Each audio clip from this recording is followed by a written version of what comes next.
वोटरों को जो है दानापुर में रोका जा रहा है। कार्ड इनके पास है। रामकृपाल किसके? आरजेडी का उनको वोटर है। हाँ, रामकृपाल जी से रोका जा रहा है। रामकृपाल यादव रुकवा रहे हैं। दोस्तों, बिहार में पहले चरण का जो मतदान था, जो वोटिंग थी, वो खत्म हो गई और वोटिंग खत्म होते होते जितने हथकंडे थे वो प्रशासन ने अपना लिए कि लोग जाकर के वोट ना दे पाए। लेकिन अब चुनाव का जो वोटिंग था, वोटिंग का समय समाप्त हो गया। कितने फीसदी वोटिंग हुई है, कौन वहां पर जीत रहा है, किसकी हालत खराब होती हुई नजर आ रही, सब कुछ आपको बताएंगे। हमारे साथ में युवा पत्रकार हैं, पैनी नजर लगातार बनाए हुए बिहार के चुनाव पे। नितिन जी, क्या लग रहा है जिस तरीके से प्रशासन के जरिए वोटरों को रोका जाता है, क्या कहेंगे, किसका माहौल अच्छा दिख रहा है और कितने फीसदी मतदान हुआ है? देखिए, बिहार में भारतीय जनता पार्टी या फिर एनडीए गठबंधन ने पूरी कोशिश की जो आरजेडी का कोर वोटर हो, पिछड़ा दलित अल्पसंख्यक, उसको वोट न डालने दिया जाए, ये पूरी कोशिश की गई। उसके बावजूद भी बिहार में 65% प्लस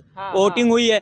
इसका अंजाम ये अंदाजा ये लगाया जा सकता है कि अब वहां सर भाजपा का सुपड़ा साफ हो सकता है, क्योंकि मेरे एनालिसिस जहां तक कहता है कि भाजपा वहां पर ज्यादा से ज्यादा 35 पहले चरण में 30 से 35 सीटों पर सिमट कर रह जाएगी। बस 30 से 35 सीटों में सिमट के रह जाएगी। और दूसरी चीज आपको पता है, 75 प्लस सीट इंडिया गठबंधन के हाथों में जाएगी और 3 सीटें लगभग अदर लोग जीतेंगे। और एक सबसे बड़ी सीट होगी महुआ में तेजस्वी ने, बीजेपी ने, जेडीयू ने पूरी ताकत लगा ले, लेकिन महुआ तेज प्रताप को वो दोनों लोग मिलकर नहीं हरा पाएंगे। जैसे आपने मिर्जापुर सीरीज देखी होगी, उसमें मिर्जापुर के मुन्ना भैया होते हैं, वैसे ही बिहार की राजनीति में और महुआ की राजनीति में तेज प्रताप यादव मुन्ना भैया बनकर महुआ की सीट निकालेंगे। और अगर सरकार बनने में 1-2 सीटों का फर्क पड़ता है तो तेज प्रताप यादव डायरेक्ट तेजस्वी यादव का समर्थन करेंगे, क्योंकि सरकार बनाने के लिए तेज प्रताप बीजेपी के साथ, एनडीए के साथ नहीं जाएंगे। सीना ठोक के चले जाएंगे तेजस्वी यादव के साथ। बिल्कुल जाएंगे, क्योंकि ये लड़ाई एक तरीके से उनकी आपसी हो सकती है, लेकिन यहाँ पर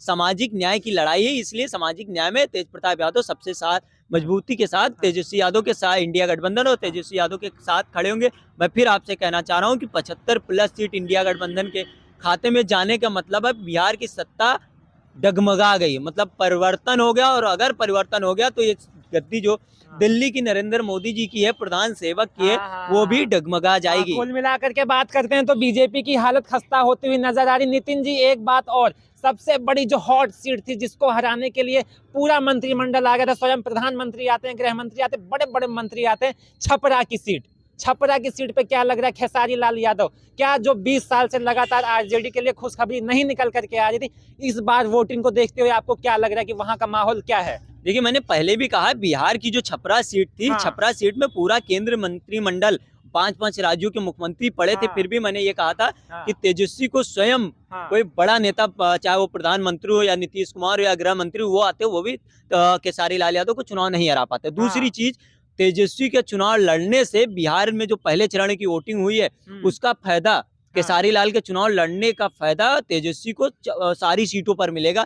यही एक कारण है कि एनडीए गठबंधन इंडिया से काफी पीछे निकल गया है, बहुत पीछे छूट गया, और इसका फायदा इंडिया गठबंधन को मिला है खेसारी लाल को चुनाव। और आपको मालूम है, जब पिछली चुनाव हुआ था तो मात्र 7,000 कुछ वोटों से वहां पर आरजेडी को हार का सामना मिलेगा, लेकिन यहाँ पर मार्जिन कम से कम 35-40 हजार प्लस होगा खेसारी लाल यादव की जीत का। 35-40 हजार वोटों से जीत जाएंगे, प्लस होगा 35-40 हजार वोटों से। जितना मैंने वहां पर काम किया, ग्राउंड जीरो पर मैंने काम किया, तो हर एक जनता के हर एक उसपे नाम रटा था खेसारी। वो भारतीय जनता पार्टी के सपोर्टर होते थे, वो भी ये कहते नहीं, आपकी वोट खेसारी को ही जाएगा। तो नितिन जी, ये माना जाए कि सेंधमारी करने वाले हैं इस बार खेसारी लाल यादव? सेंधमारी नहीं, आपकी सरकार बदलने वाले हैं।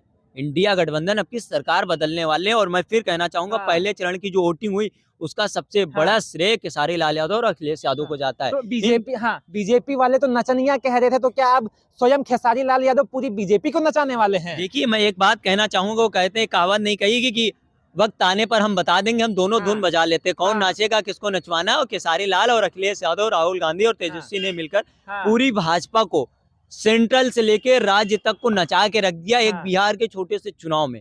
यहीं से अंदाजा लगा लीजिए कि नचनिया कितनी ताकतवर है और नचनिया ने पूरी भाजपा को कैसे नचा दिया। अच्छा नितिन जी, अब यहीं पर एक और सवाल बन जाता है, जिस तरीके से आपने खेसारी लाल यादव को कहा है, वहां के डिप्टी सीएम, जो दोनों डिप्टी सीएम हैं, सम्राट चौधरी हैं, विजय सिन्हा, दोनों डिप्टी सीएम चुनाव लड़ रहे हैं। एक तरफ खेसारी लाल यादव को किस तरीके से वो दोनों ही डिप्टी सीएम एलिगेशन लगाते हैं, नचनिया कहते हैं, तमाम सारे शब्दों का वो प्रयोग करते हैं उनको लेकर के। डिप्टी सीएम की सीट का क्या हाल है नितिन जी, डिप्टी सीएम की सीट का? मैंने पहले भी कहा, मैं दावा तो नहीं कर सकता हूँ, हाँ। लेकिन सम्राट चौधरी की सीट पूरी तरीके से फंस चुकी है, खतरे में है पूरी तरीके से। और जो दूसरे उप मुख्यमंत्री, उनकी सीट पर कोई बात नहीं कह सकता कि वो जीतेंगे कि हारेंगे। हाँ। लेकिन सबसे बुरी सीट फंसेगी सम्राट चौधरी की, और दूसरी सीट उनकी फंसेगी अलीनगर। अच्छा। जो भाजपा का मास्टर स्ट्रोक प्लान था, हाँ। मिताली ठाकुर को मिताली लाकर ठाकुर। पूरे भाजपा को गोलबंद करना, वहां सर मैथिली। सबसे ज्यादा नुकसान मिताली ठाकुर का टिकट देने से पूरे भाजपा मजबूत हुई थी। हाँ। लेकिन सबसे ज्यादा नुकसान भाजपा को वहीं से उठाना पड़ सकता है, और वो सीट सबसे पहले रिजल्ट आएगा। आप 12 बजे के बाद देख लीजिए, मैथिली ठाकुर अच्छा। बहुत पीछे नजर आएंगी, जिसका हाँ, नुकसान हाँ। पूरी भाजपा को वहां तो मिलेगा। नितिन जी, इससे ये साफ साफ प्रतीत होता है कि अगर मैथिली ठाकुर चुनाव में आगे जाती हुई नजर नहीं आ रही, तो इसका मतलब जो हिंदुत्व का एजेंडा है एक बार फिर से फेल होता हुआ नजर आ रहा है। देखिए, मैं फिर कहना चाहूंगा, हिंदू है कौन, और हिंदुत्व का एजेंडा काम नहीं आएगा, क्योंकि हमें शिक्षा, स्वास्थ्य और रोजगार चाहिए। अगर मेरे पास खाने को खाना नहीं होगा तो मुझे नहीं मिलेगा, अगर मेरे पास काम नहीं होगा तो काम नहीं मिलेगा। हाँ। भगवान ये नहीं कहते आप मुझे दो सब, हाँ। जो भगवान सबको दे रहे हैं, हाँ। हम उनको क्या दे सकते हैं भाई? जो भगवान हमको इतना इस लायक बनाए, सब कुछ दे रहे हैं, तो हम उनको क्या दे सकते हैं? भारतीय जनता पार्टी का एक ही एजेंडा होता है, वो सिर्फ राम राम राम, हाँ। रहीम रहीम रहीम कर वोट मांगती। बाकी इनको मुद्दों पर, जनता की हाँ। समस्याओं पर नहीं बात करनी होती। आप हाँ, देख हाँ। लीजिएगा, क्योंकि ये लगातार इन्हीं मुद्दों पर बात करेंगे, क्योंकि अभी हाँ, दूसरे हाँ, चरण का मतदान बाकी है। पहले में जो झटका मिला है भाजपा हाँ। को, जो झटका भाजपा को मिला है, इसको हाँ। सहन नहीं कर पाएंगे। अभी आप देखिएगा, जब दूसरे चरण नजदीक आएगा तो किस तरीके की बयानबाजी की मर्यादा बिल्कुल टूट तार हो जाएगी, तार टूट तार कर हो जाएगी, हाँ, और हाँ। तमाम धमकियां होंगी। हो सकता है कुछ और उससे बड़ा हो जाए, ये हाँ। बड़ा खतरा भी हो सकता है बिहार की जनता के लिए, कुछ भी हाँ। हो सकता है। कुल मिलाकर के अगर हम बात करते हैं दोस्तों, तो बिहार में मैथिली ठाकुर के साथ ही साथ जो दोनों डिप्टी सीएम हैं, उनकी भी हालत खस्ता होती हुई नजर आ रही है। वैसे दोस्तों, जिस तरीके से आपने तमाम सारे वीडियोस देखे होंगे जिसमें जो जनता वोट डालने जाती है, वहां का जो पुलिस प्रशासन है उसको रोकने का पूरा प्रयास करता है, गाली गलौज तक कर देता है, डंडे तक बरसा देता है। उसके बावजूद